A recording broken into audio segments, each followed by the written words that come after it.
Hi folks, quick tour of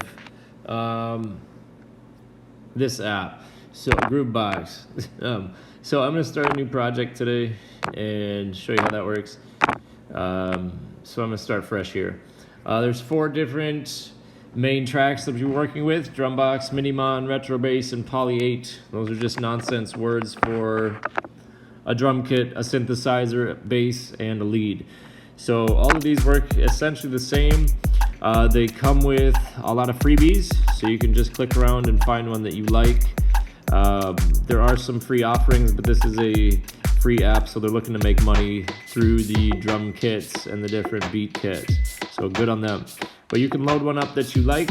All of these essentially work exactly the same. You can tap out stuff down here if you see fit. You can click record and go crazy. I prefer to go over here and look at the beat sequencer.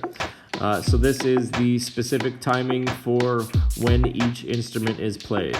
You can add or take away instruments by tapping on individual squares.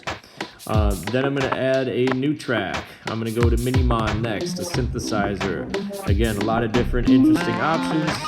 Pick one you like, load it up. You can, again, play anything off of here. This is all a scale, musical scale, so it'll all sound good together. You can record and just riff your own thing, or head over to the beat sequencer and add or take away notes here. All the rest of these tracks work exactly the same, so I'll kind of explain this one, and then all the rest of them I'll just breeze past. So again, kind of like a beat sequencer, instead of beats though, we are looking at musical notes. So if you want a specific note played at a specific point, you can experiment with that by adding or taking away specific notes.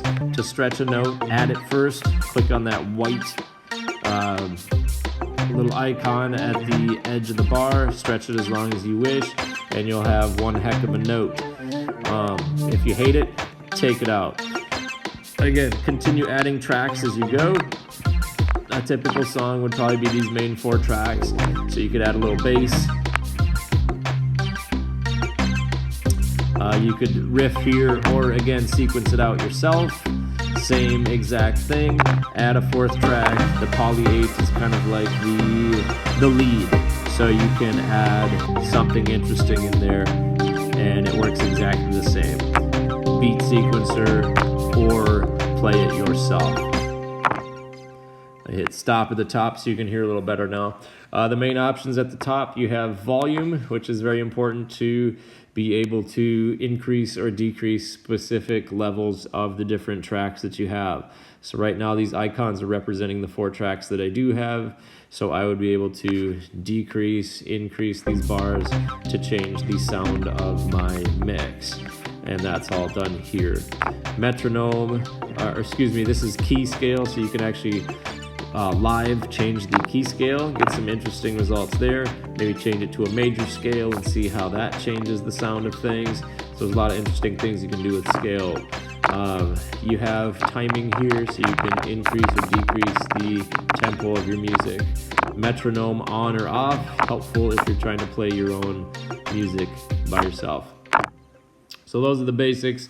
You'll create something this week and then turn it in to me through Schoology. So that'll be a fun app for you to play around with this week. Get a little bit of experimenting in on it today.